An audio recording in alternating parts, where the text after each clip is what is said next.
Adam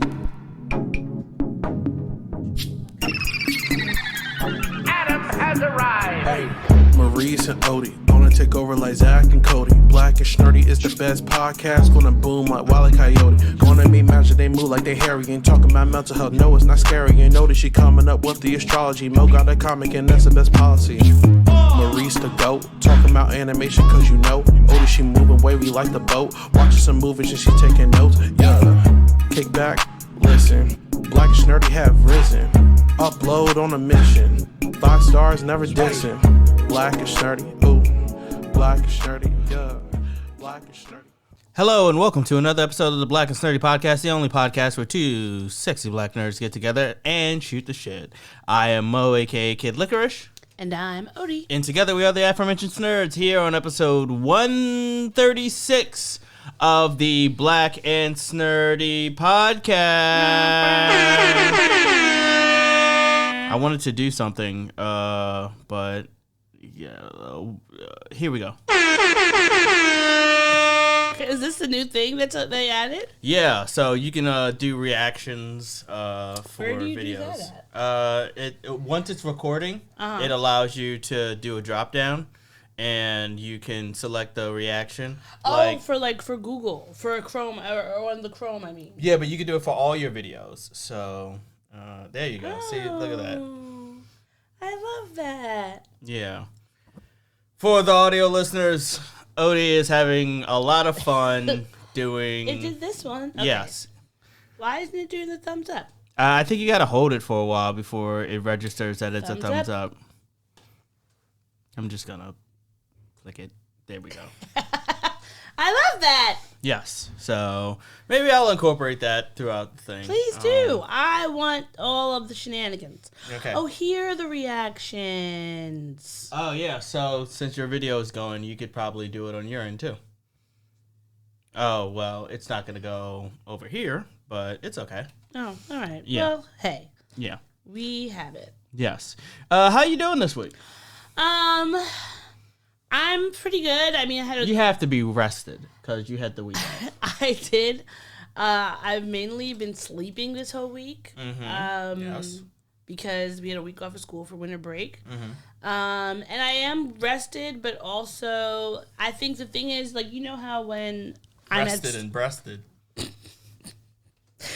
You know how during the school week, like I'm in bed by like 10 o'clock, 10:30, and I'm like sleeping, and I'm like so good. And then when I'm not working, my sleep is just shenanigans. Yeah, it's all over the place. I believe you were up until like 5:30 yesterday. About because it was when you woke up was when I was finally getting a little bit tired. And I don't really know. I think that it's like when I'm at school, because like dealing with these kids is a lot. Having to be like focused, and like I'm using all of my energy, like all of my brain power. Wrangling these children. Wrangling the kids, like thinking about what we're doing, and they're asking questions, all that. And so I'm tired when I get home, and the day's over about 2:50, but usually I'm not getting home around until maybe like between 4 and 6, I would say, is an average time I'm gonna get home, because like after the day's done, I still gotta clean up the room, I gotta set up for the next day and all that.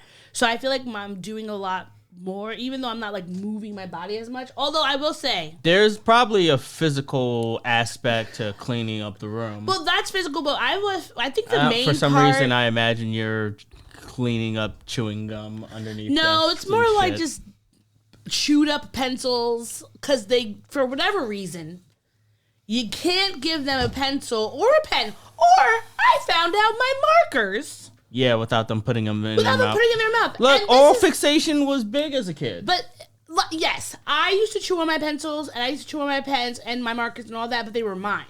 Why are you chewing on other people's things? Once it's in your hands, it's yours. No, because I be telling them, first of all, you give them a pencil. Ownership is 9/10 of the law, or whatever the fuck it is. When, say, they see me on Mondays, I have them right out the gate. Like, my first class is right in the beginning of the morning.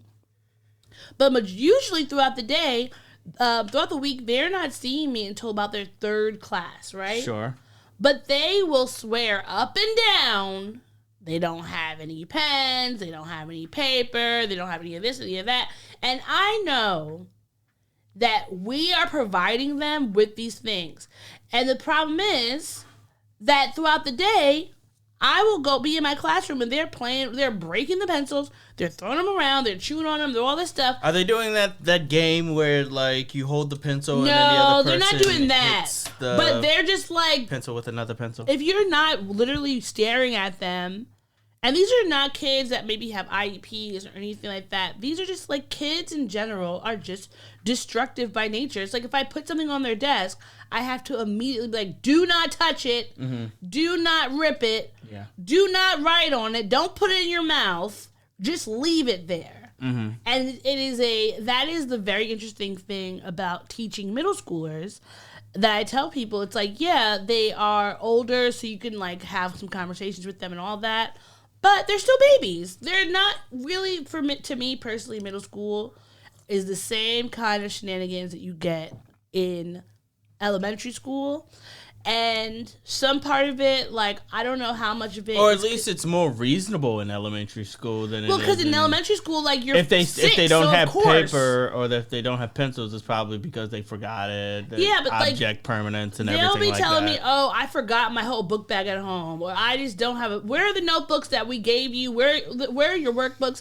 And as a kid with ADHD, I know that it is not always easy to like remember your stuff all the time, but I'm trying to remember if I was like going so as far as like just for losing my books. Not really, like maybe a notebook. I gotta imagine you but an actual remember if that was the case. I don't recall ever losing an actual like workbook or a textbook. That would be blasphemous. A notebook, sure. But the textbooks, at least for me, like at least in Long Island, we got our textbooks from the district. Now the DOE, we have to buy those textbooks for them, and then like you have them, and usually you hopefully will have enough for everybody and all that. But I'm like, y'all do not have enough resources here in this school to just be chucking your shit. Yeah, just hold on to it, especially like the 8th graders. Like for me, 8th graders, y'all have no excuse for not holding on to your things. It's just that you do not want to. And honestly, I blame their elementary school teachers. I blame COVID. And I blame not the teachers that are there. Wait, why do you blame the elementary school teachers? Because I feel like elementary school is where you lay the groundwork for middle school, the same way how middle school lays the groundwork for high school. Sure. Like in 2nd grade, we would maybe get like a worksheet to come home, and it was like very clear, you need to have this home come back with you. Because if you had 2 missing assignments, then your parents have to sign your planner, right? Then your parents have to get a note home, or you're missing recess, you whatever. Like it was very clear. And then as we got older, it was like, these are going to be the expectations. You have this assignment due, you have to do it. You have a project due. This is how we are working on it. We're working on it in class. We're working at home. But, like, you have to gain these muscles. And I don't know why that these kids do not have the muscles. And I don't know what it is. Because it's not... I know, like, there's my kids. I feel like they have their own predicaments. But I talk to other teachers from a variety of schools with a variety of resources and socioeconomic statuses, races, et cetera, et cetera, et cetera. And it seems that the kids from kindergarten all the way up to high school, even college, are having a difficulty in the classroom, like understanding classroom etiquette, understanding what it means to what you need to be doing in school and what that means. And I do wonder if the bigger impact of that, is it that their elementary school teachers were not doing what they needed to do because obviously it's a crowd, maybe it's overcrowded, maybe they didn't have the resources, or, teaching during COVID was a shit show?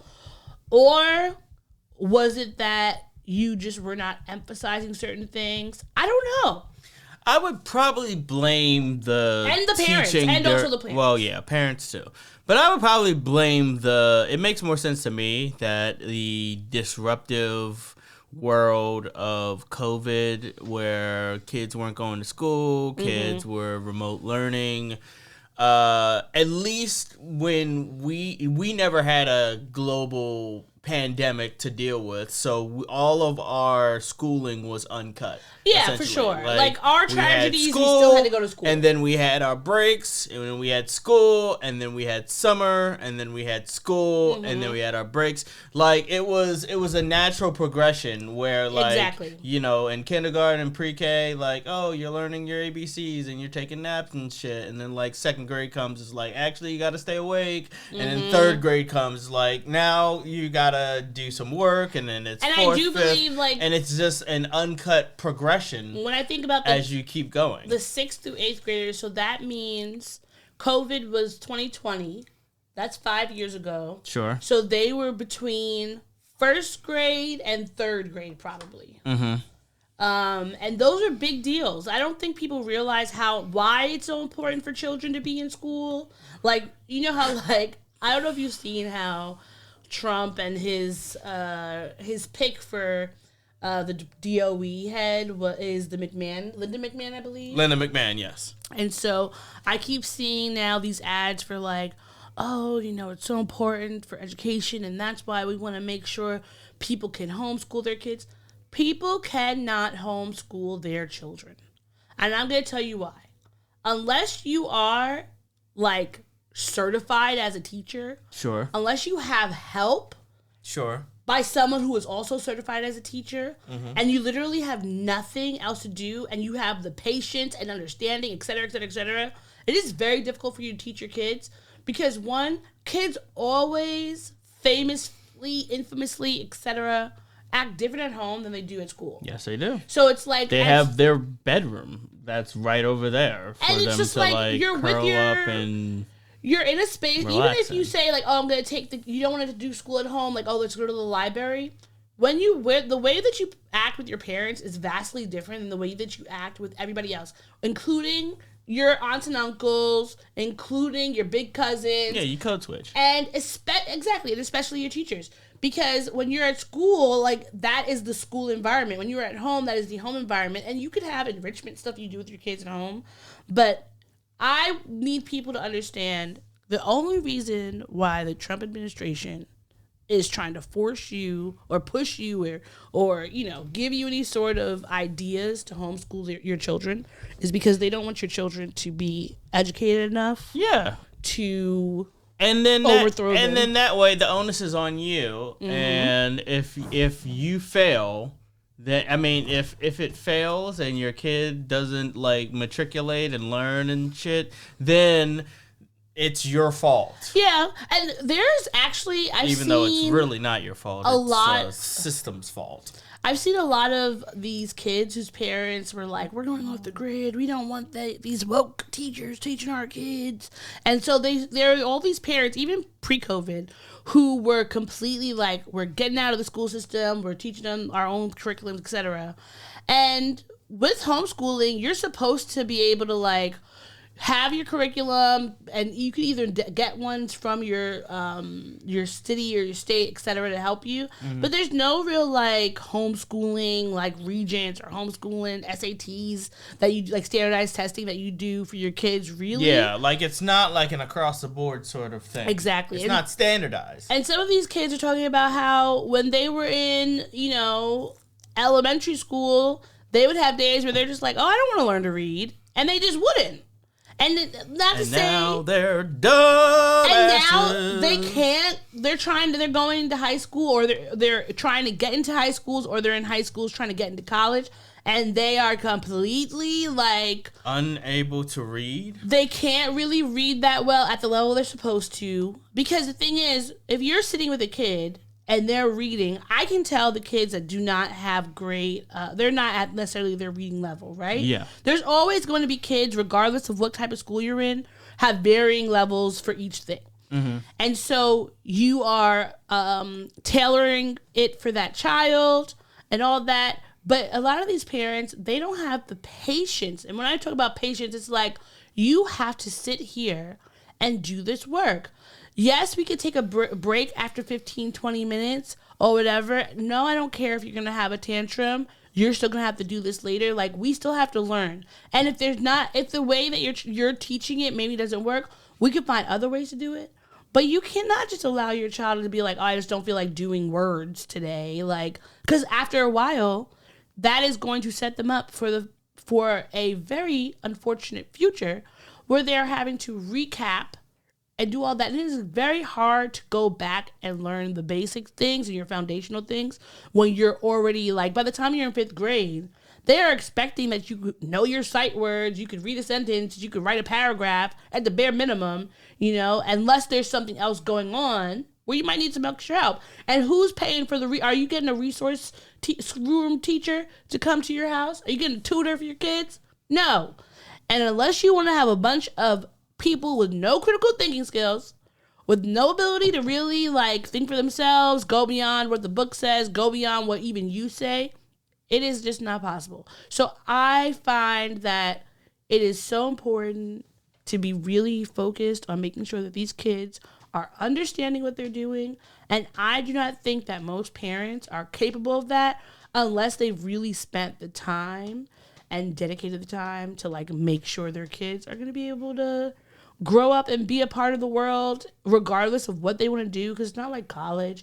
Even if they want to be a trucker, if they want to be a construction worker, if they want to be whatever, a painter or whatever, you still have to be able to have a well-rounded education. And some of these kids, and also I think there's also societal things, because these kids be cursing in my classroom. Mm-hmm. And I had to put on my rule wall, no cursing. Yeah. And that is, like, foreign to them. And I asked one of my students, I was like, do your parents let you curse at home? And they were like, yeah. And I was like, okay, well, you know, I'm not gonna, you're an 8th grader. If your parents want to let you curse, there are plenty of parents who are like, you can curse in front of me. We can have alcohol in front of me. You can smoke weed in front of me. If we're doing it at the house, that's fine. But there still has to be a delineation where it's like, this is school time, school behavior, and this is outside of school behavior. Because I don't think these kids really know the difference. And so, you know, I had my friend's funeral the other day. Yes. R.I.P. A.B. And I was just noticing how, like, we were in church and some of the people, and these were both younger people and adults, were cursing. And I was like, oh, wow. We did grow up not cursing in church. This is a culture shock for me. Although it didn't really seem like that was like I thought it was a given not to curse in the church.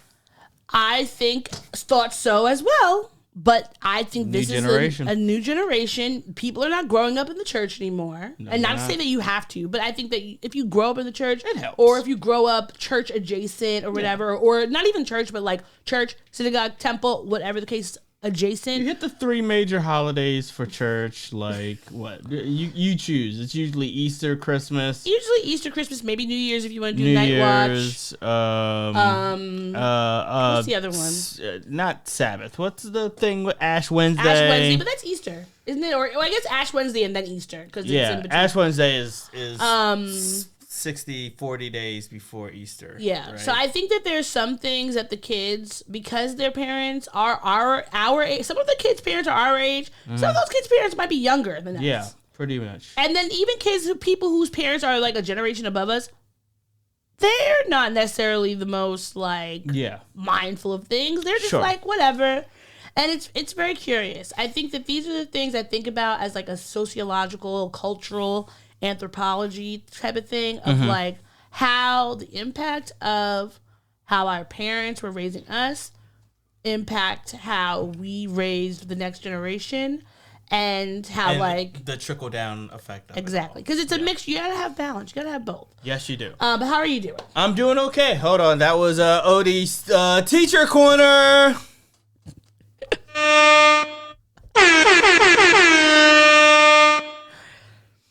I'm doing well. Good. No, I'm doing well. This week has been pretty good for the most part. Next week is going to be kind of a doozy. I think I'm on AMs next week. So. Well, that's not bad, though. Yeah. Because I feel like at least with AMs, You get to go in. You go in early, but you're home early There's enough. that turnaround from Monday to Tuesday. Oh, well, the Monday to Tuesday is the part. And one of my coworker managers is out on vacation, so I have to work the floor Tuesday, Wednesday, and Thursday. Yeah. Yeah. So do you feel like that gets you tired?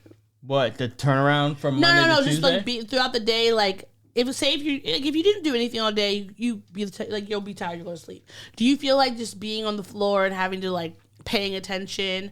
Because I think that's what makes me more tired throughout the day is not the physical labor, but the brain labor and like having to focus. Yeah, having to focus, having to like put out fires and like be attentive and stuff. That drains me. Mm-hmm. And like this day drained me. Yeah, at the very least, when I'm working PMs, like. I don't go to the floor immediately. Mm-hmm. So, like, there's always, like, even if I get there at, like, 1:30, I might not get to the floor until, like, 3:30, maybe sometimes even 4 o'clock. Mm-hmm. But when I get there on, specifically, I would say Thursdays, like, I have to get there and I have to be there until I'm relieved at 1:30. Mm-hmm. Yeah, and that's mainly due to like there's no meetings on Thursdays. Yeah, there's usually a meeting on Tuesday and Wednesday. Mm-hmm. So like by 2 o'clock, I could just not knock off. Like by 1 o'clock, I can go to lunch. 2 o'clock, I'm in the meeting, and then once the meeting is done, I get the fuck off and go home. So yeah, but. That's just what it is. It's work. It is work. Work is work. Work. And that was not planned. No, it wasn't. Shall we get into it? So let us take it down a notch for a sort of somber remembrance for some individuals that we have lost.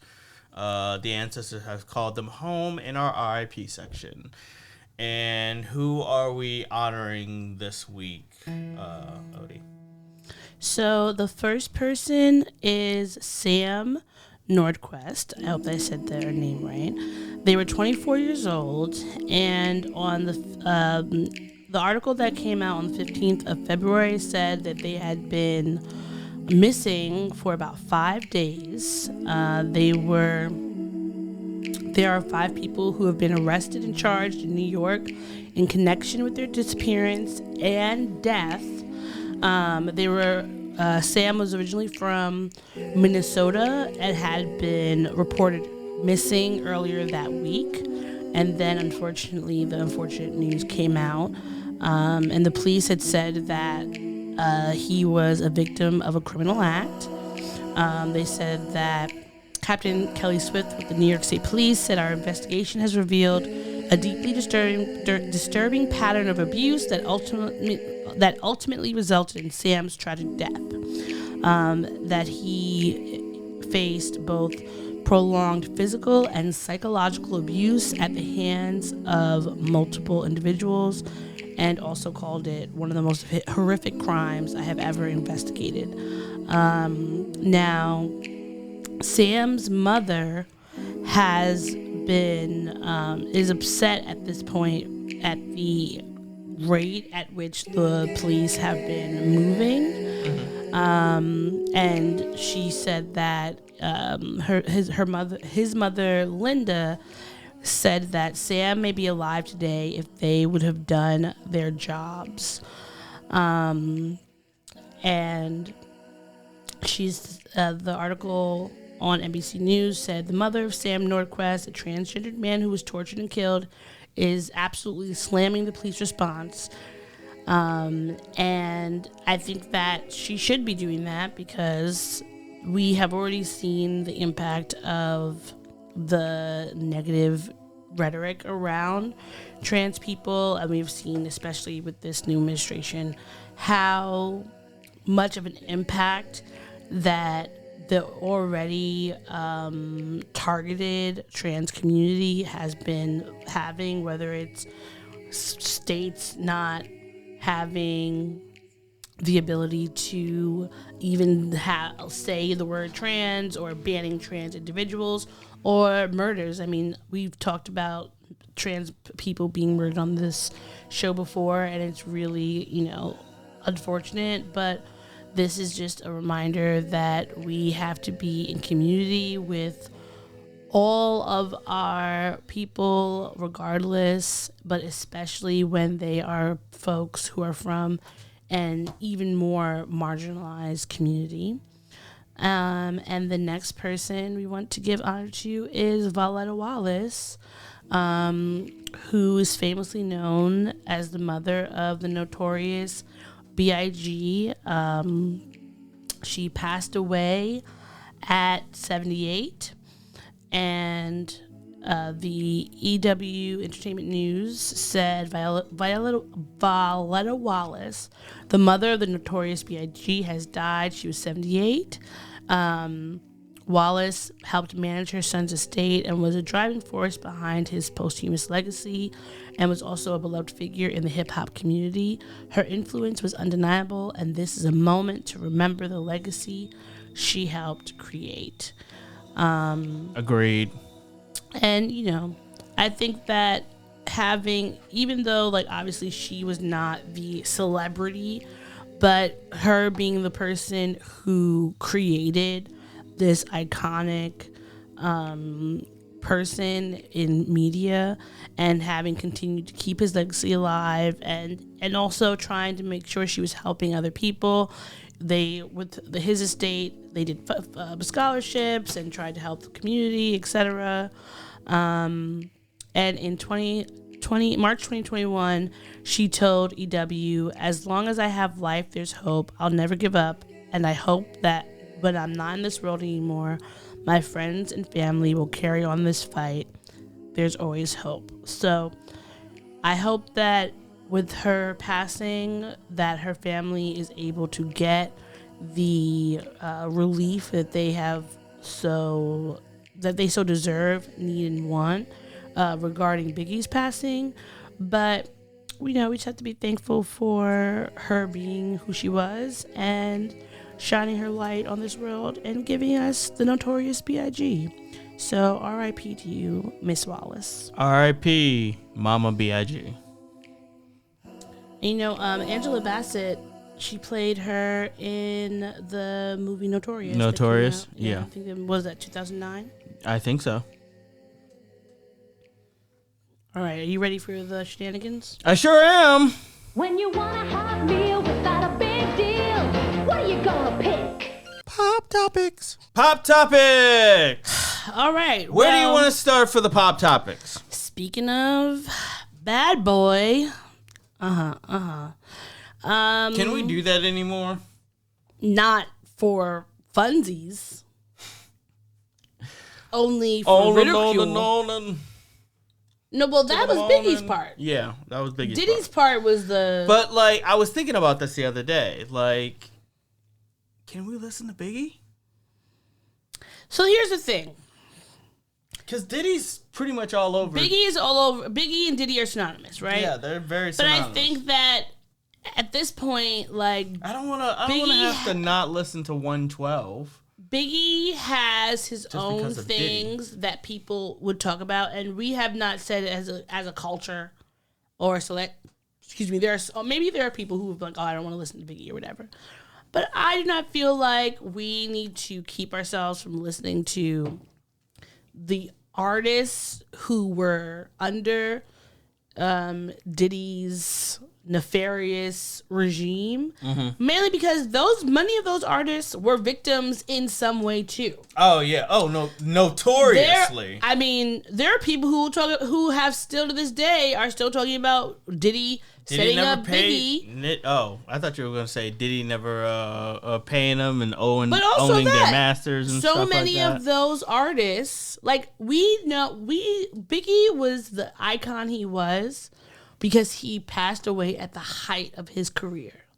But if Biggie had not... Arguably. I feel like he could have gone higher. No, I think he could have gone higher, but I'm talking about in relation to Diddy. When we saw how Diddy moved... Sure. When you think... when he had Diddy had Biggie, he had 112, he had Mace, he had Mary, he had Faith, all these other people. And there's, out of all the people that Diddy managed, who is still really relevant today? Mary J. Blige. And she has been able to, reinvent herself over and over, but she also left Diddy after a while. Like, she hasn't been a part of Bad Boy for a very long time. Sure. I would say Lil' Kim, because she's an iconic woman rapper. I would say. But even then, her career took a dip when, like, after Biggie died. And, like, yeah, of course, when we were in high school, she was doing really well. But I don't feel like any of his artists, even as high as they could have been, did he do anything to really make sure they had a long-standing career. They had to like leave him and go and do their own self. And even I would say Mace is probably on that list too. But because Mace, he's pivoted into like he had to media. pivot because he has his podcast now with Cameron, very successful. Yeah. But there was no reason why Mace should have had the lull in his career that he did. Oh sure. And we see how so many of the people isn't Loon in some sort of religious cult now? I thought Loon died. No, he's not. Is Loon past? Or am I thinking of You're thinking Black of Rob? You're thinking of Black Rob. Okay. But yeah, no, I think that we should be supporting these people. Now, hopefully, if he really did give them back, he gave some people back their masters. What was that, like 2-3 years ago, when it was like, when we know that all of this kind of was coming. No, Loon's still alive. Okay. But he was in prison. He was granted early release from prison. Yeah, that's right. He was after in nearly prison. a decade. Loon. And that was in 2020. So he was sentenced to 14 years in prison after pleading guilty to drug trafficking charges in 2013. What's his name? Shine, or it's Shine, right? Yeah, Shine. Shine, who's now Prime Minister of Panama? That's a good question. But he's a Prime Minister. Belize. Belize, yeah. He's a diplomat. But if you, like, he is... leader of the opposition of Belize. But we all know what happened to him. He was a young man when that happened. Sure. I think he was like 19 or 20, because right now, he is 46. Sure. And when all that happened with Diddy, he was still very young. Yes. So agreed. like all the people that he has impacted, like I want to support them the same way that I want to support like the Cosby Show, not because of Cosby, but because I want everybody else to get there. Felicia Rashad and Bledsoe, and Tempest Bledsoe, and Malcolm Jamal Warner. I mean, there's so many people that you think, we. Sorry, this what? is. Do you think if he ever threatens anybody, he gives them a Malcolm Jamal warning? Shut up. Anyway, back to Diddy. What's going on with Diddy? So Diddy's lawyer has called it quits. Yes. According to the USA Today, Anthony Rico, who's on his legal team, has resigned. And he had something to say about it. Let me find the video for you. I got it. I got it right here. Yeah. We're gonna learn a little bit more about Diddy's lawyer who just quit. He's doing fine. It's a difficult circumstance. He's making the best of the situation. A situation one of Diddy's attorneys won't be part of moving forward.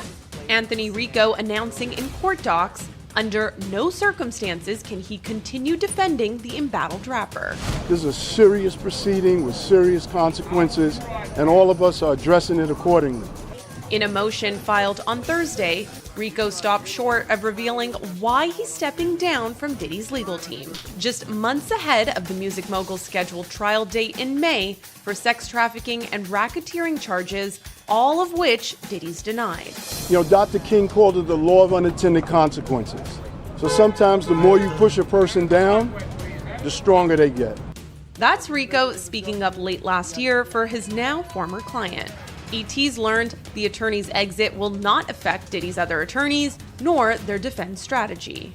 I told Mr. Combs I'm going to try and get his case to trial as quickly as possible. He has been ready to defend this case since he first found out about this case. Nothing has changed from his perspective. You're going to hear about my party. They're going to be shutting them down. They're going to probably be arresting me. After Diddy was arrested, Rico said he provided a high level of legal representation. But now, for reasons unknown, he can under no circumstances effectively serve in the upcoming trial. Nobody's okay with staying in jail for now.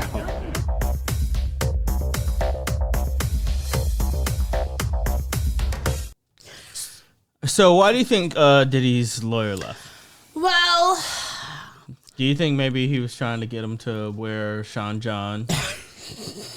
Like, if you wanna represent me, you gotta represent me. I honestly don't know, because Playboy. When I looked into the type of trials that Anthony Rico has done, you would think he would be perfect for this because his name is Anthony Rico, and this is a Rico charge. So I found that he was responsible for the World Trade bomb. He was working on the World Trade bombing conspiracy trial. That's the initial one that was 94, I believe. I believe so. 1994. United States versus Omar Abdel Rahman and the embassy bombing case. The United States versus Osama bin Laden. Who was he representing? I don't know. Maybe Osama? I don't know. Probably. Okay. Maybe. I don't know. Everybody needs to. Everybody needs a good with Law and Order. Everybody needs a lawyer. And Better Call Saul. Everybody needs a lawyer. That's my frame of reference. 5 seasons and we're out. He also worked on the Sean Bell shooting, People versus Michael Oliver, and he represented Detective Guestcard Isnora. I don't know. I'm not sure which case that was. He's also an adjunct professor at Fordham University, where he teaches law. Now, it could be a variety of things. Yeah. It's a number. It could be any number of things. That in researching why lawyers might recuse themselves, it could be something where maybe Diddy said something crazy. Or did something crazy and he knows about it. And there are certain things yes, you have attorney-client privilege, but there are some things if Diddy, if he has information that he found out, and Diddy was trying to say, oh, you can't give that to the defense or whatever, or to the prosecutors or whatever like that. Sure. He's going to have to say, I'm going to have to leave. Or it could be a conflict of interest. Or maybe he just saw things that were really insane and said, you know what? I'm head out. I'm out. Because, and you would think someone who was, now let me check, who was Anthony Rico defending Osama bin Laden? Because I want to know, was he the defense or who was he? Because I'm curious about that. So some folks online are saying that he was a defense lawyer in the case against Osama bin Laden, United States versus Osama bin Laden in 2001. Defended Osama bin Laden. But you can't defend Diddy, and that, to me, says a lot. It does say a lot. That says a lot. I don't know. I mean, a huge global terrorist or a music mogul, you would think that one of them would be a little less stressful, but apparently not. Yeah. Well, we'll pay more attention to this as we'll things see. develop. I mean, we'll see. It's been developing. A lot of things are happening in this case. Yeah. And a lot more things are going to continue to happen. They are, and who knows? Hopefully, everyone makes it out alive. That's really. I hope everyone makes it to trial. Everyone gets their day in court, says what they have to say, and then go from there. Now, next, because we kind of have to. Yes, I know. So next on our list, we have a lot of court stuff, but a lot of court stuff has been in the news in pop culture. Connected to the Diddy case, Jay-Z's lawsuit. Or the lawsuit against Jay-Z has been dropped. Yes. The accuser has dropped the charges and allegedly has also been barred from court. Yeah, this case. This one was weird. Now the attorney, who has been working Bisbee. with some of these allegations, Tony Busby, has been barred from the New York court due to surrounding this Jay-Z case. So I don't understand why he would have brought this Jay-Z case up. It sounds like he, based on, I was following this. I didn't want to comment on it until more information came. It sounds like he was mostly like an infomercial lawyer, an ambulance chaser. You Exactly. know? And it's unfortunate that we're in a position where we are quick to judge without a jury. You know what I mean? We're quick at don't get me wrong. I am somebody who is always believe victims and stuff like that. But in this case, it seemed like there was so many holes and so much confusion and misinformation, and it really did at the end of the day seem like it was kind of like a cash grab to sully somebody's name. I think the problem that I have with this is that whether it was a cash grab to sully someone's name or just a cash grab to get cash, because it's like you have Diddy who has all these allegations, and that we really know this shit is sticking, right? Yeah. And then at that point, you're trying to throw anything else at the wall to try to get more money. Now, whether it was because he wanted to try to get money from Jay-Z's camp, whether he thought that this was going to give him more notoriety, I don't know. But apparently, he was probably trying to get some go-away money. Maybe, yeah. Trying to get some go-away money. Lawyers have done worse for less. But on Valentine's Day, February 14th, Busby voluntarily dismissed the lawsuit with prejudice, which means that it prevents the case from being refiled in the future. Of course, Jay-Z's legal team said that this was a victory and it cleared his name from outrageous and defamatory accusations. I am very curious if they're going to try to sue Busby. No, Jay-Z is actually going after Busby. He's trying to sue him. Okay, because I said that we're pursuing legal action Rock against Nation said that this was a blatant attempt to gain publicity and extort money. So, I mean, good for them, because do you remember when this all came out? That was right before Mufasa came out. Yes. And I remember when Blue Ivy was at her Mufasa premiere and Beyonce and Jay-Z were with her, and instead of the headlines being like Blue Ivy's first movie premiere, Lion King, Disney, it was like Jay-Z's with family at Mufasa premiere, and what does this mean? Controversy. You know, and I feel like to me, you only get one movie. You only get one first movie premiere. Yeah, and also it's like we know that celebrities' children are always going to be in the mix, unfortunately, when anything happens with their parents in the news. But it's just so unfortunate and frustrating that this young, beautiful black girl who is just trying to live her life, do what makes her happy and all that, not only does she have to deal with trolls on the internet constantly calling her ugly, her hair looks bad, she's critiquing her in some way, and then you lop on that.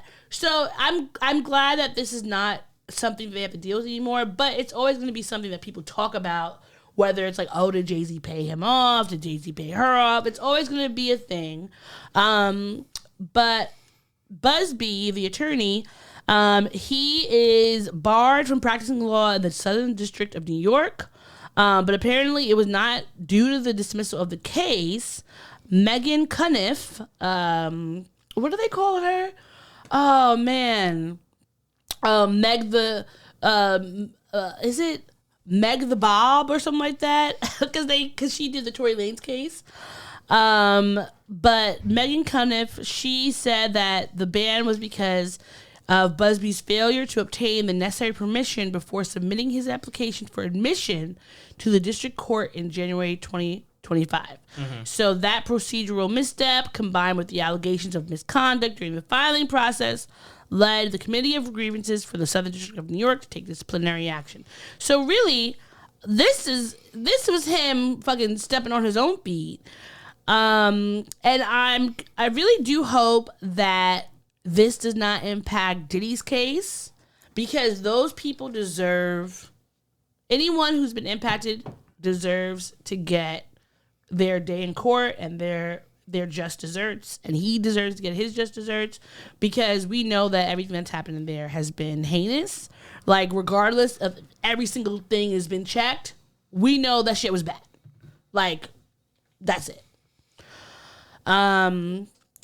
The next person who has weaved in and out of this judiciary quagmire, A$AP Rocky. Yes, A$AP Rocky has been found not guilty. Who? I guess he's going to be staying Gucci down to his socks. Yeah, no, he came, he saw, he praised the Lord. Do you know that I forget what A$AP Rocky's like big song was in like 2014, 2015 when he first came out? Well, not when he first came out. Sorry, the only big song that I can think of is I Love Bitches. No, that's the one with Drake and Kendrick. Yeah, Drake and Kendrick. And 2 Chainz. I'm a fucking problem. I'm a fucking problem. But when I first heard about A$AP Rocky, it was that song, but I didn't know the name of it. I just used to hear it all the time. And then randomly, one of my exes had showed me this like contest they were doing to get a free ticket to see A$AP Rocky in Williamsburg. And I randomly won it. I go, and like it was a great concert. I didn't know that A$AP Rocky was A$AP Rocky. I thought who was supposed to be A$AP Rocky was it Peso? Is that the first one? I'm seeing it's in 2011. What's the one after Peso? No, I just typed in A$AP Rocky's most popular songs. What's the one that comes out? But what's the one that comes out after it? You keep saying that, and I. What is the? You said 2011. So what comes after 2011? 2012, 2013, 2014. Yes, 2012. But like none of these. What are the ones that? Do they not have years? Oh, Purple Swag, maybe? I don't know. Palace? It came out in 2013, 2014. Okay, Wild for the Night, I don't One know. Train, Level. I'm not going to remember. Either way. Goldie. Oh, maybe it was Goldie. Either way, I am... I'm not up on A$AP Rocky's... clearly. Clearly. Even name 3 more A$AP Rocky songs, and I'm not going to... I can name... I couldn't tell you I could. But you over here being Babushka. Fucking A$AP dictionary over here. What's it all about? And praise the Lord. Good for you. I'm glad that you know these things. I never suggested I did. Either way. Good. I first saw A$AP Rocky, I thought he was A$AP. I thought it was A$AP Ferg was A$AP Rocky because of the crowd energy and all that. But as I got to know more of A$AP Rocky's music, I did like him. Now I still am pissed off at him about saying that dark-skinned women shouldn't wear red lipstick. But, our queen Rihanna has, decided to make a life with him. Yeah. So I am happy for her. And he's the creative director or something of Ray-Bans now. Yeah, he is. He was wearing Ray-Bans throughout the trials. He must have been. And he's coming out with a They better have, and I'm sure he's going to... dumb or something like that? He's going to have a whole bunch of charitable things coming out because of this thing. But he was on trial because he had a confrontation with Terrell A$AP Relly Efron in 2021 of November.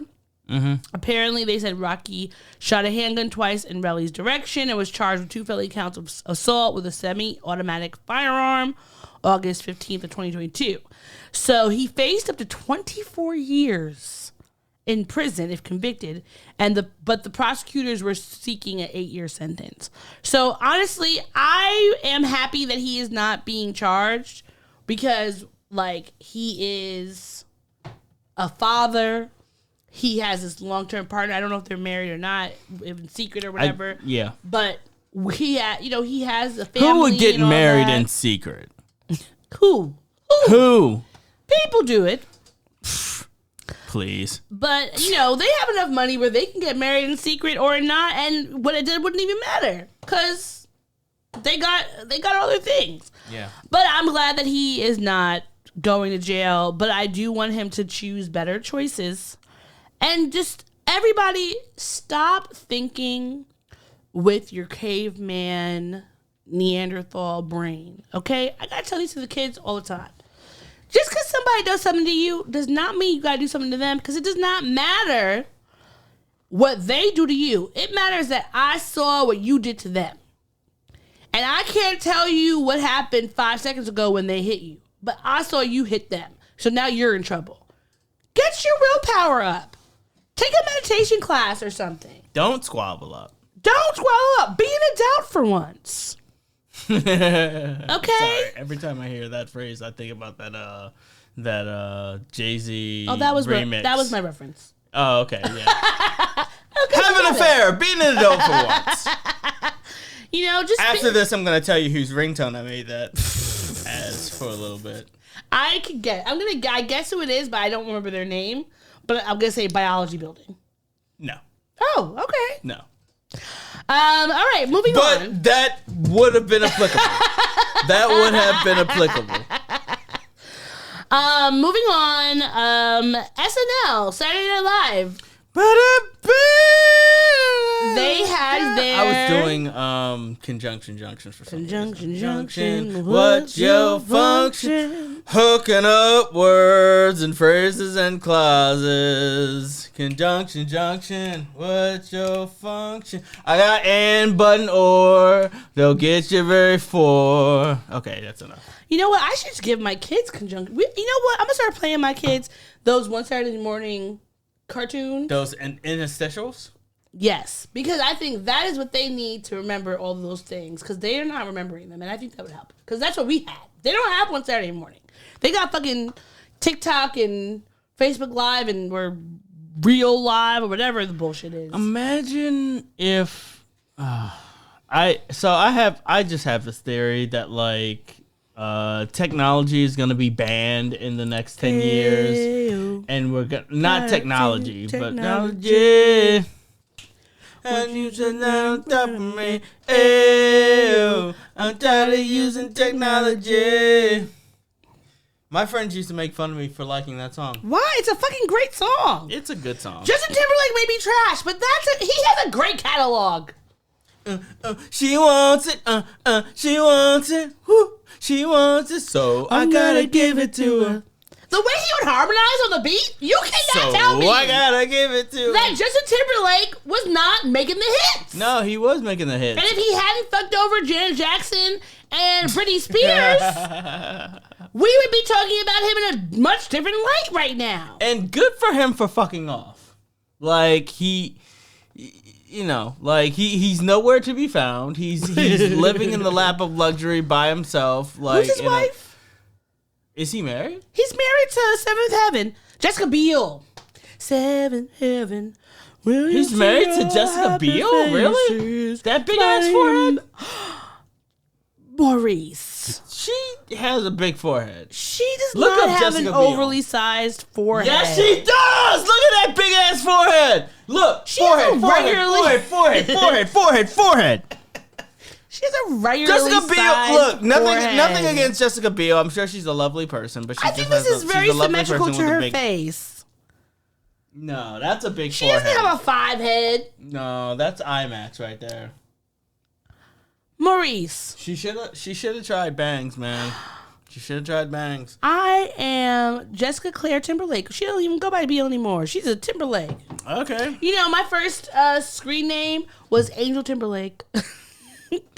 Angel Timberlake 13 at hotmail.com or whatever it was before Hotmail or Excite.com. No, I think it was. Well, no. I mean, I think that was different. And I had Excite and I had Juno, and it was the same email.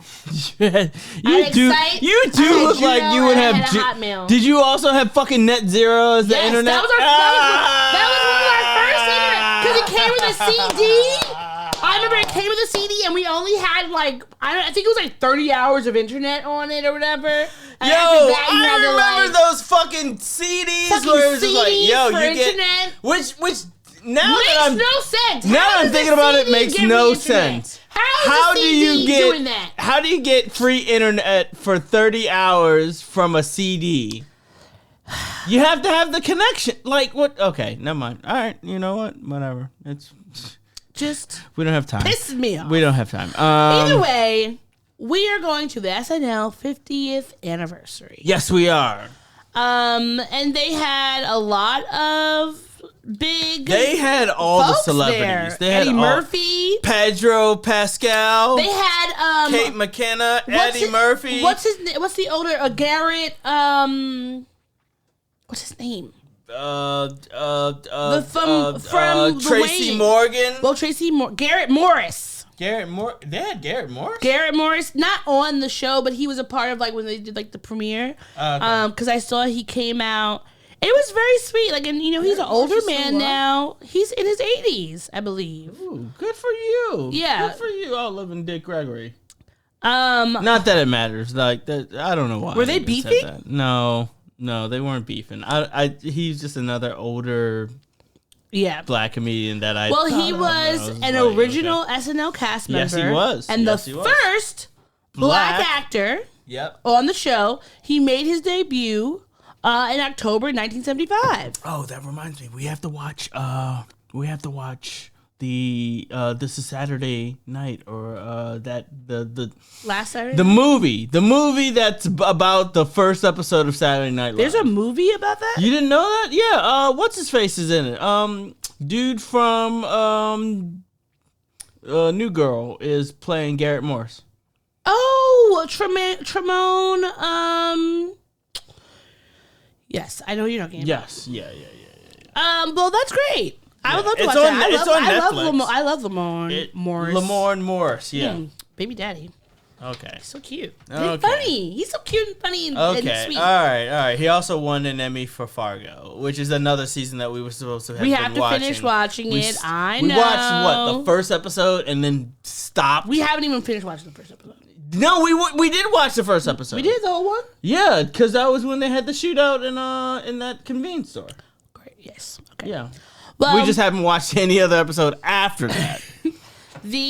So can you name all the people that are in this collage? Okay, so wait, can you name the people and their characters? No, I can't do the characters. Okay, I can only do the people. Bill Hader. Mm-hmm. Andy Samberg. Mm-hmm. Oh, fuck. Eddie Murphy. Mm-hmm. That's not Kate McKenna. That's shit. She was in Bridesmaids. Fuck. This is hard. And she's Debbie, and then the other woman who's Debbie Downer. Mm-hmm. But no, the dude who does more cowbell he's the famous actor. Everybody does his voice like this. Not Christopher Waltz. That's Christopher Walken. Christopher Walken!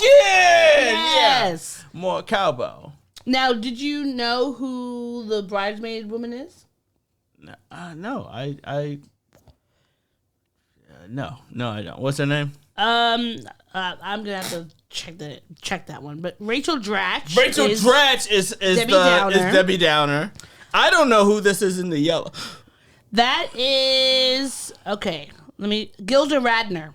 Oh, Gilda Radner. Is she still alive? No, she passed away a long time ago. Oh, okay. I think she's a part of the 27 Club. Ooh. Mm-hmm. But good job. So good job. For the most part. Good job. You did a good job. Yeah. So they had their last week or the week before last? They did the SNL 50. I think it was this upcoming. No, it was this past weekend. This past weekend. Yeah. They had a lot of cute they had a lot of people on there. They had Paul Simon singing with Sabrina Carpenter. They had Lil Wayne. Very old. Yes, Paul Simon is very old. They had Lil Wayne. Steve Martin did the opening monologue with Martin Short and John Mulaney, because John Mulaney's in everything, of course. Yes. Good for John Mulaney. Yeah, I love John Mulaney. I love John Mulaney too. I wish they were not canceling Big Mouth and no, it's not canceled. It's just ending. It's coming in its final season. It's Big Mouth and what is the other one? Well, resources Human Resources got canceled. I loved Human Resources. I liked Human Resources more than I loved. They said we're gonna give you a spinoff, and this is not going. So only one season. Human Resources was really good. It was better than the show. Yeah, it was less gross than the show because it didn't have anything to do with kids. Yeah, that's true. Yeah. They had Kristen Wiig, Kristen Wiig, that's her name. Will Ferrell, Kim Kardashian, Scarlett Johansson, Anna Geisinger, Fred Armisen, Gasteyer. Mm-hmm. One of the sketches that I saw that I thought was really funny was Leslie the Black Jeopardy. Jones. Yeah, me too. They had Kenan Thompson, Tracy Morgan, Leslie Jones, Eddie Murphy playing Tracy Morgan. Yeah. Chris Rock and Tom Hanks. And Tom Hanks on SNL is so funny. Like, I don't think did Tom Hanks ever do stand up? No, he didn't. He could have because he's very funny. He does have good comedic chops. Yeah. Molly Shannon, Emma Stone, I said Martin Short, Molly Shannon was there, Cloney Finan, and Andrew Dinsmukas, Marcelo Hernandez, Sarah Sherman, Sabrina Carpenter, I said her already, Heidi Gardner, Ego Nwodum, Nigerian. Ego Nwodum, yeah. Pedro Pascal, Bad Bunny, Beck Bennett, Kyle Mooney, Bowen Yang, who I really love, Andy Samberg. They had a lot of people. They had so many people. Of course, so many people. Quinta Brunson was on there, Tim Meadows. And, okay, tell me if I'm wrong. Was Tim Meadows ever on Mad TV? No, you're thinking the only black people who was on Mad TV were Phil Lamar, Deborah Wilson, and stupid fucking Ari Spears. His dumbass. One black woman that I don't remember, and Keegan and Key. Keegan Michael Key? Jordan Peele and Keegan Michael Key. Okay. They were on the later seasons of Mad TV. Well, it was a star-studded event, which was great. And I think that the skits that they did were very funny that I saw. Sketches. What did I say? You said skits. Oh, sketches they did were very funny. That used to drive me crazy when I used to be a comedy writer. Uh-huh. Like, everybody, there's a difference between skits and sketches. Mm-hmm. Skits aren't written. I didn't know that. Yeah, sketches are written. All right, I didn't know that. Okay. Yeah. So shout out to SNL. I wish Mad TV was having a 50th anniversary. Well, but you want to know what I really wish was having a 50th anniversary? What? Living Single. Well, not 50th. It would have been Living Single, Living Color. In Living Color. Well, I wish Living Color. I wish Living Single was also having a 50th anniversary. Because it wouldn't be 50. It would be how like many 30. seasons did Living Single have? Living Single or in Living Color? How many seasons did Living Single have, and then how many seasons did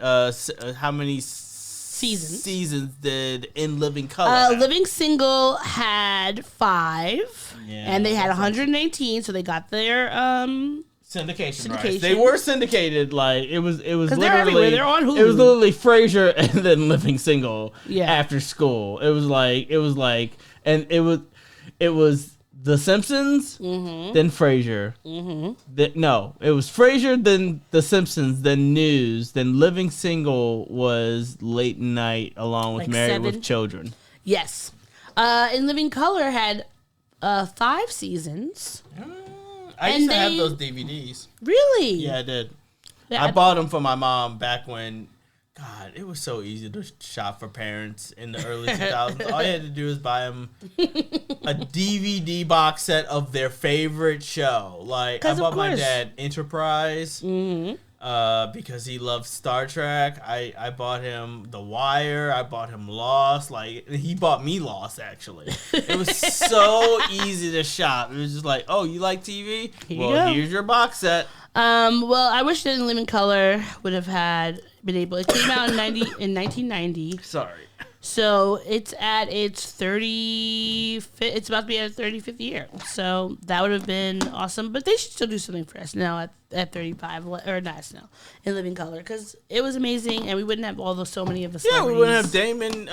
We wouldn't have the various Wayans. We wouldn't have Jim Carrey. Mm-hmm. We wouldn't have David Allen Greer. And without David Allen Greer, do we have the Proud Family? No.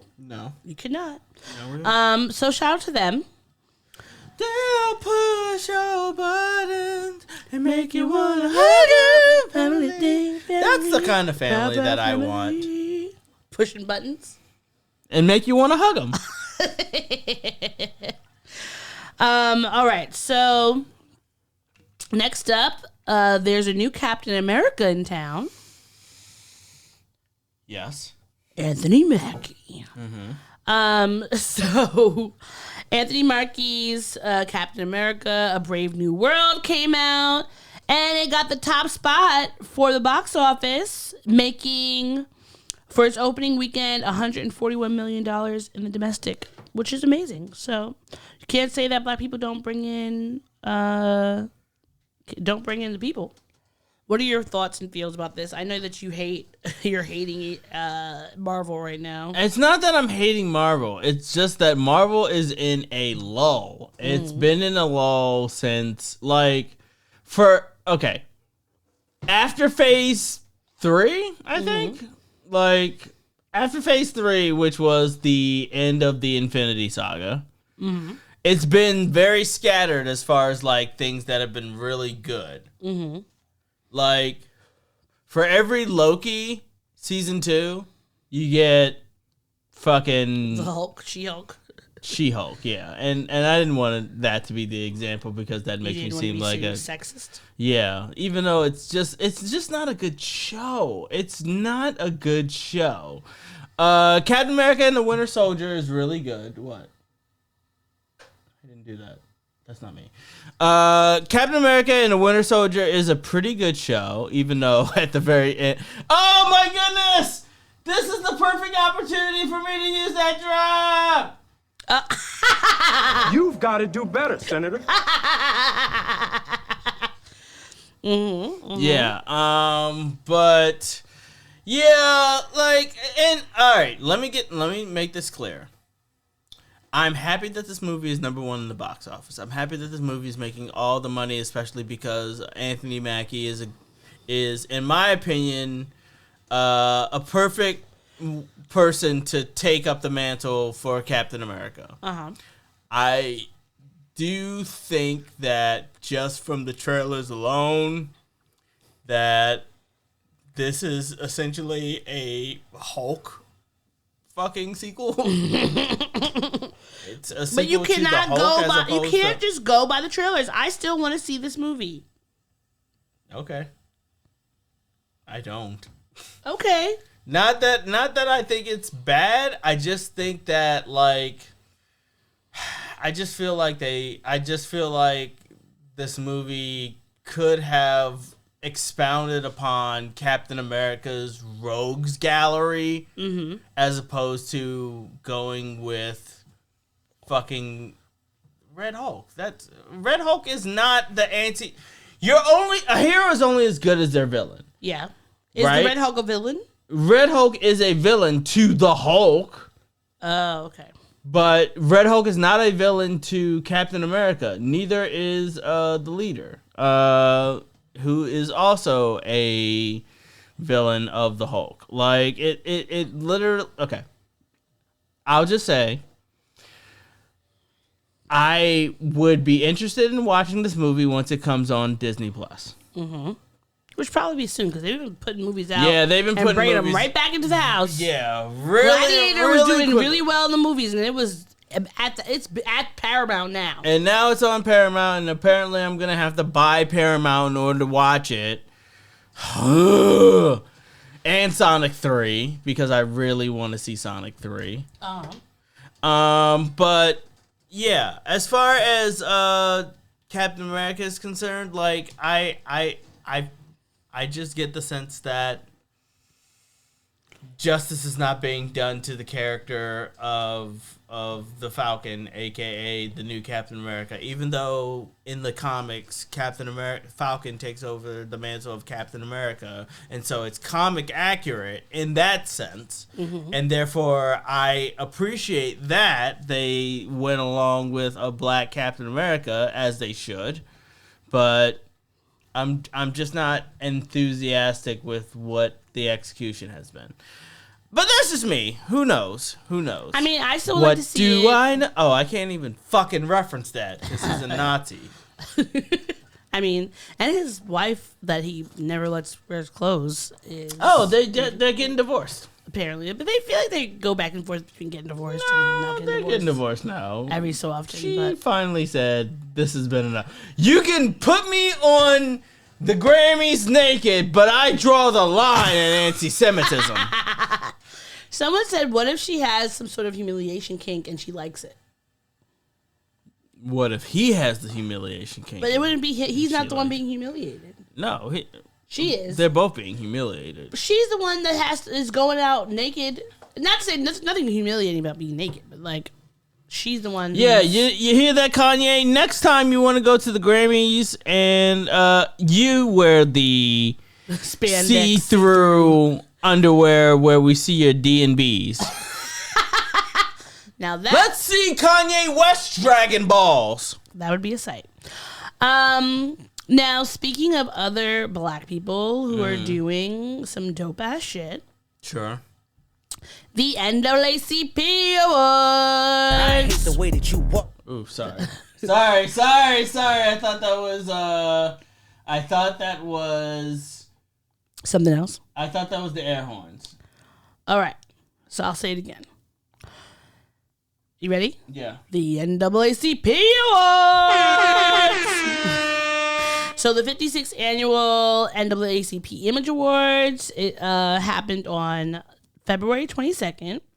And some winners were Denzel Washington for Best Supporting Actor in Gladiator 2, Abbott Elementary for Best Comedy Series, Sing Sing, which stars Coleman Domingo, about a man who was imprisoned in Sing Sing, and they started doing musicals and it helped them out, etc.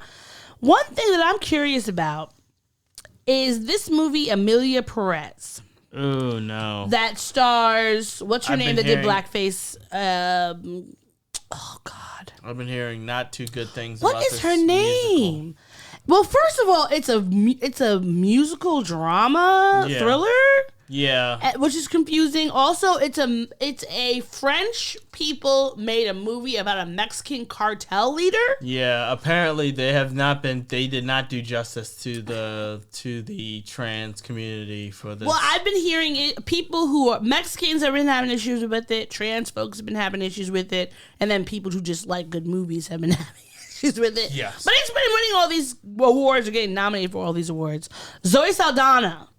And it's on Netflix. Oh and I'm shit! like, Zoe Saldana is. Yeah, she's one of the lead characters. She's the of course CIA. If you need somebody to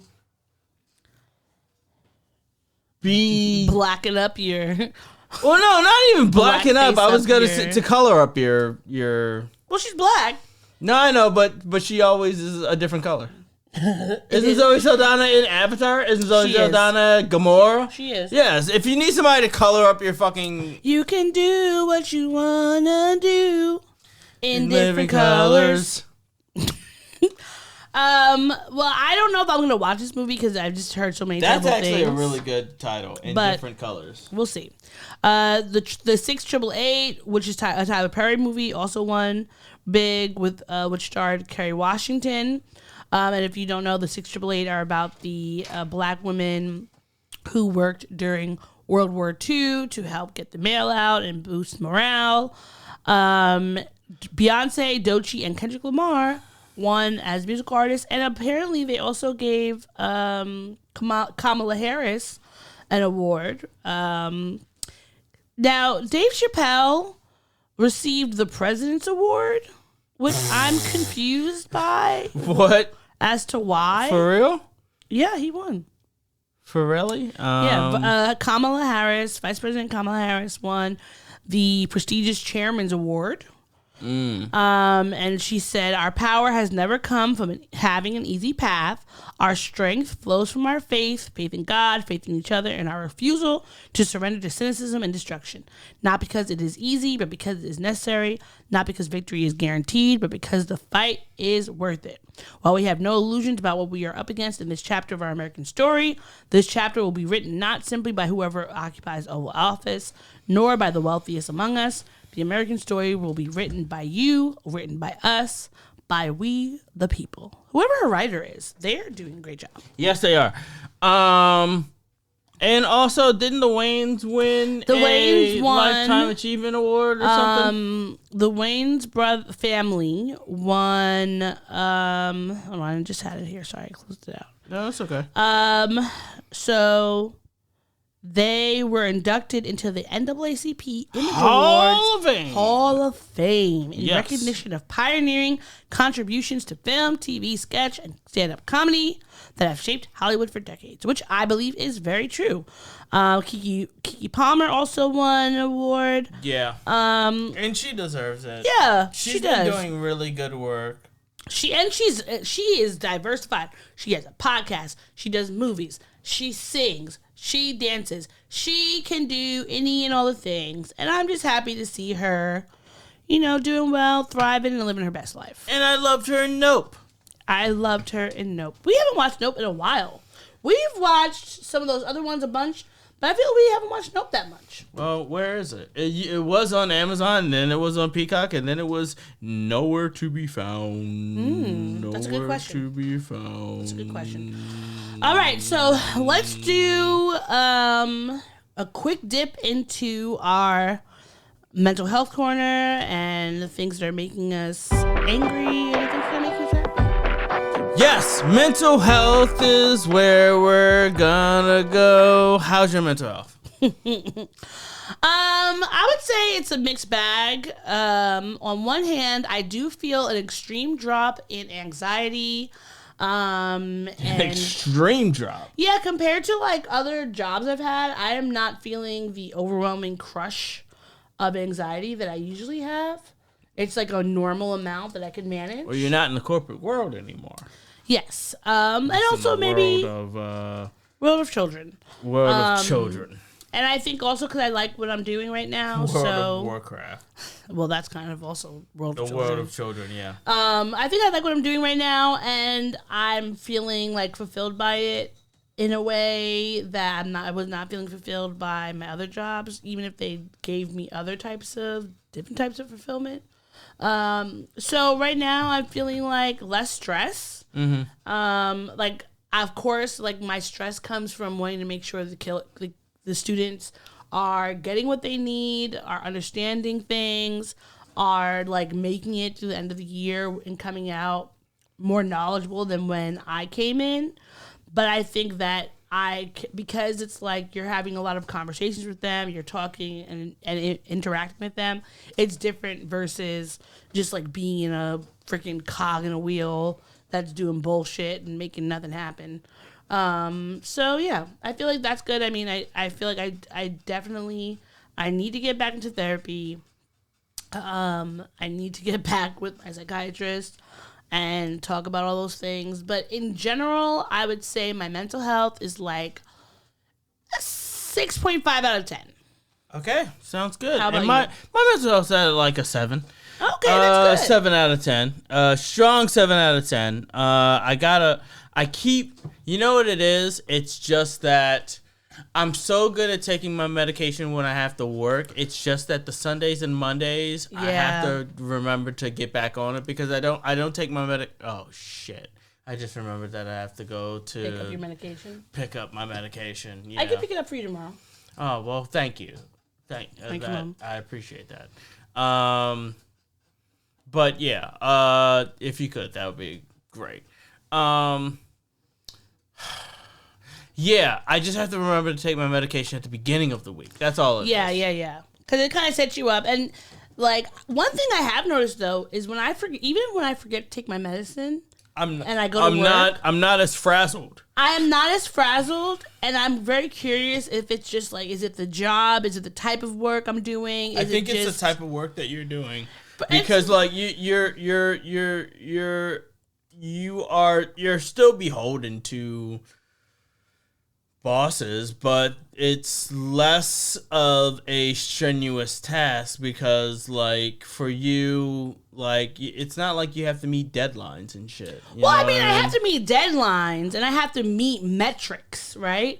But I think that because I'm like... the metrics and deadlines are different. They're different, and I'm also enjoying what I'm doing. Like, you know how much I like to... I went into journalism because I wanted to inform people. Sure, and now you're doing it on a level. I wanted to say granular level, but I don't know if that's the right word. Yeah, I mean, you're doing it at a level of pace that suits you personally. And like when I was younger, I always wanted to be a teacher. I just didn't do it because I was told, "Oh, you're not going to be able to make any money from it and all that." And so I was like, "Okay, well, let me think about other things." And which is honestly not true. If I went to school for education and did it, I would be making far more than what I'm currently making right now. Right. But I think that just doing something that comes naturally to me, which is like talking to people, asking questions, answering questions, and having those sort of like the discussions you get to have while you're in school, I love that. And I always wanted to end up teaching. Like my goals were to be teaching like higher ed. And so if this is kind of a way to spearhead that, later down the road, I'm here for it. Or if this is something where I'm like, oh, wow, actually, I want to stay here with these kids for 20, 30 years, something like that. Who knows? But at least I feel like less stress and also less like fakeness, because at the end of the day, like my metrics are how these students are doing, when I'm giving them a test, when I'm asking them questions in class, when they're doing their homework, et cetera, et cetera. But I will say, having to deal with parents and children is vastly different, not necessarily in an easier way than dealing with like a boss, because it's a difference between having like 4 or 5 people you might have to answer to compared to having parents that you might have to answer to, and because this is not, you're not dealing with, it's not like this kid's like, oh, you go to school, you take a test, whatever. This is setting them up for their future. So if they don't understand why they have a grade they got, if they're confused, if they're not leaving out of your class better than they left it, you're not just dealing with 1 or 2, 3 people. You're dealing with like 20 plus different people to be like, what the fuck is going on? Why is my kid not doing X, Y, and Z? And so I feel like that, even though there is that pressure, I don't feel the same kind of like weight. Sure. So that Agreed. is, I feel like that's a bonus. Yeah. So I'm glad that we are both doing well right now, and I hope to see that continue and grow. Me too. And now we can get into the things that are making us mad. Bringing it. What? We griping. We're not griping anywhere else. We griping. This safe space for us to share. We griping. We ain't griping anywhere else. We griping.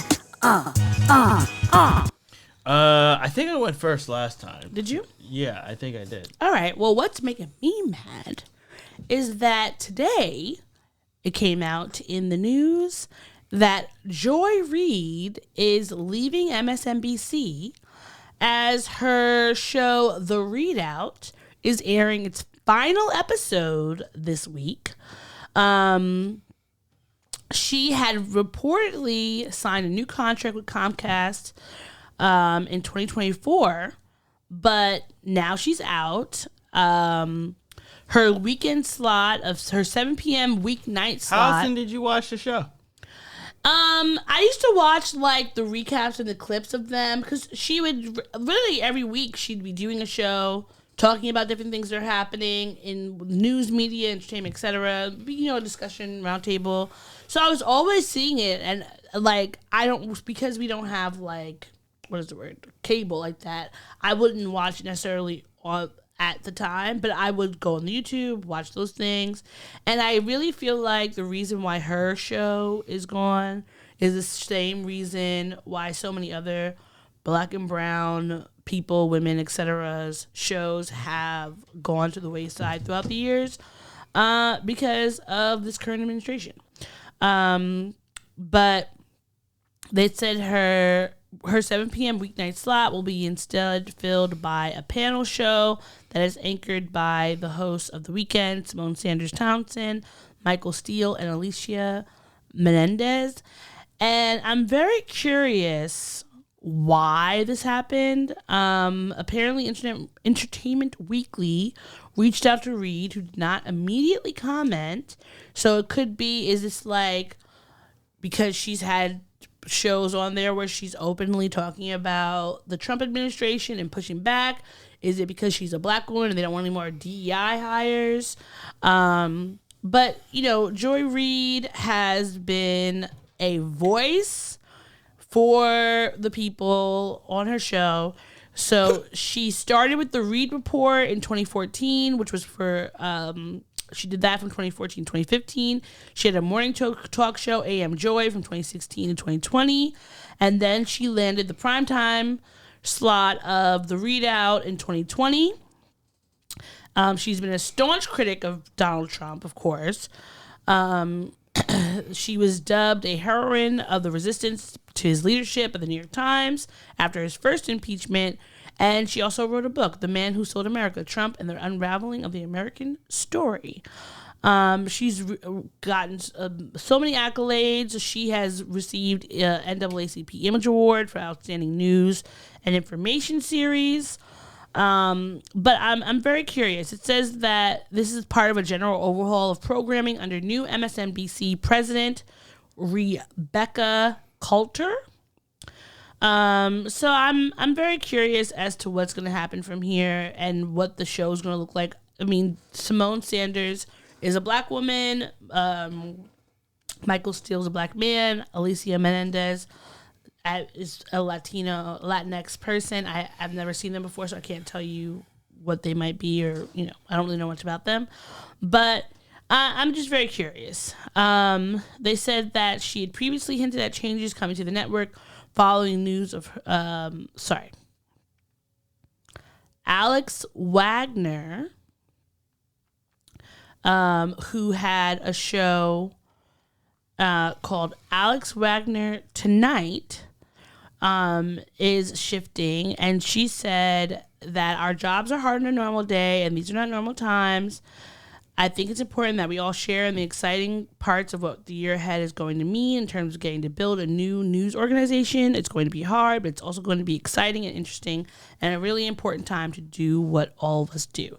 So I don't know what that means really, and what if that means that why they're taking her out, but I wouldn't be surprised if it had something to do with Trump. But here we are. She's a white woman, so can we really trust what she has to say? Who knows? But what's up? What's up with you? What's making you upset? Krispy Kremes is gonna be the death of me. I don't want you, but I need you. I love you and hate you at the very same time. Krispy Kremes, you're gonna be the death of me. I don't want you, but I need you.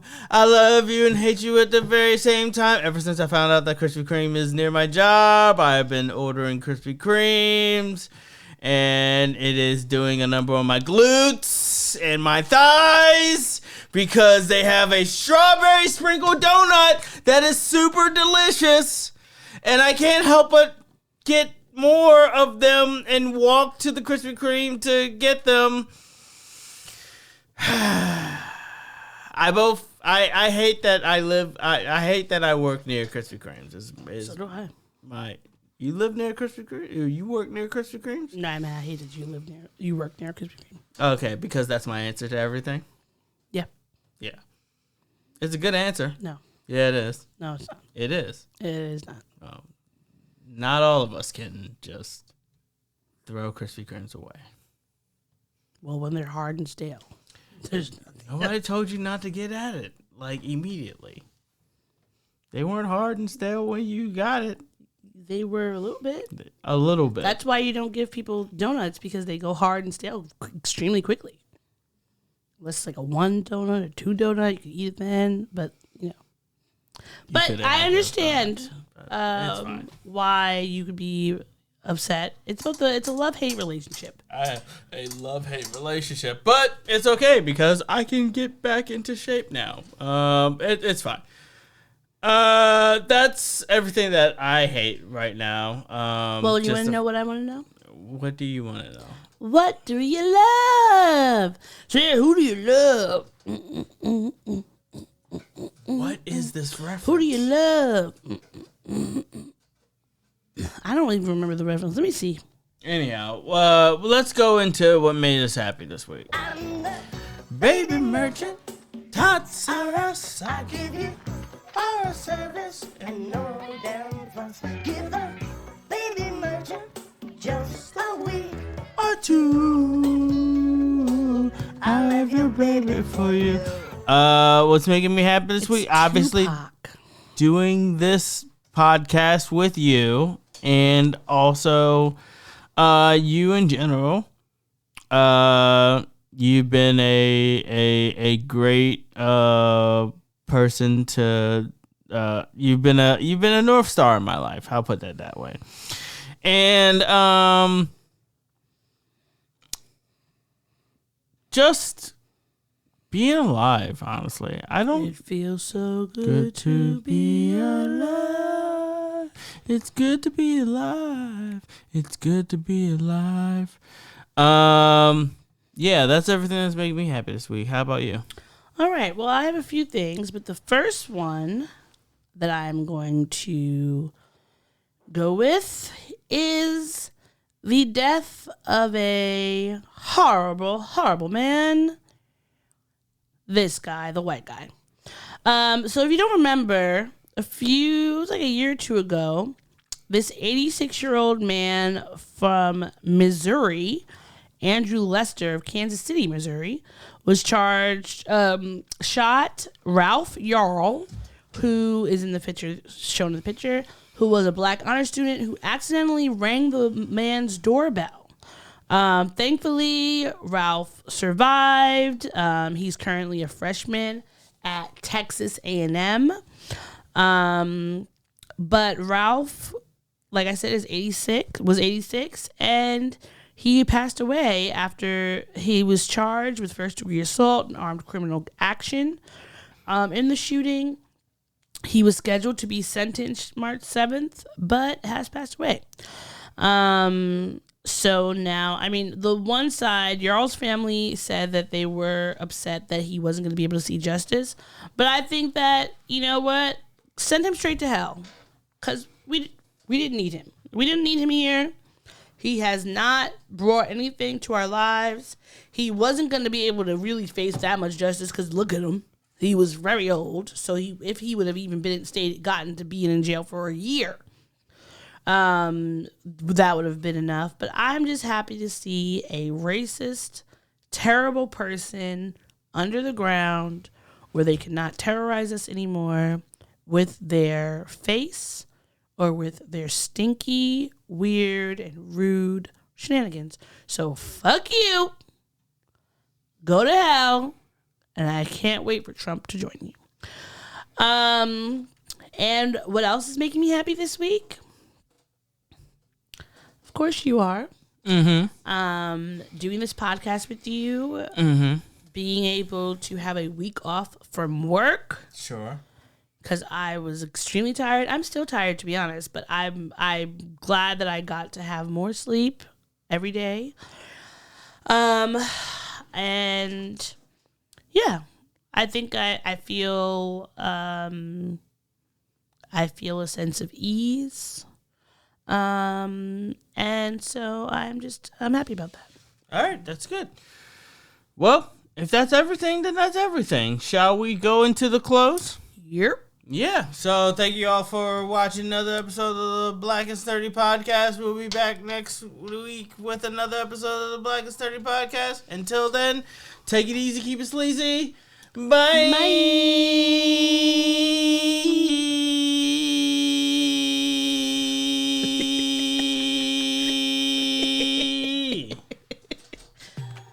Thanks for listening to the show. If you'd like to contact the podcast, you can reach us via email at blackandsnerdypodcast@gmail.com. You can also find us on Instagram and TikTok at Black and Snurdy Podcast, as well as on Twitter at Black and Snurdy. You can find me, Maurice, on all social media under the handle Licorish is Legit. That's LICORISH is legit. And you can find me on Instagram. It's ThatsOD, and on Twitter, THATSOD_E. And don't forget to like, rate, and subscribe to us. Tune in next time to the Black and Sturdy Podcast, where nerds of a feather flock together. Remember? Bye. Boy. Not yet. No, this is keeping it. We're keeping this in. Don't forget to take your meds and your subs and drink water. Bye. Bye. I actually want to keep that.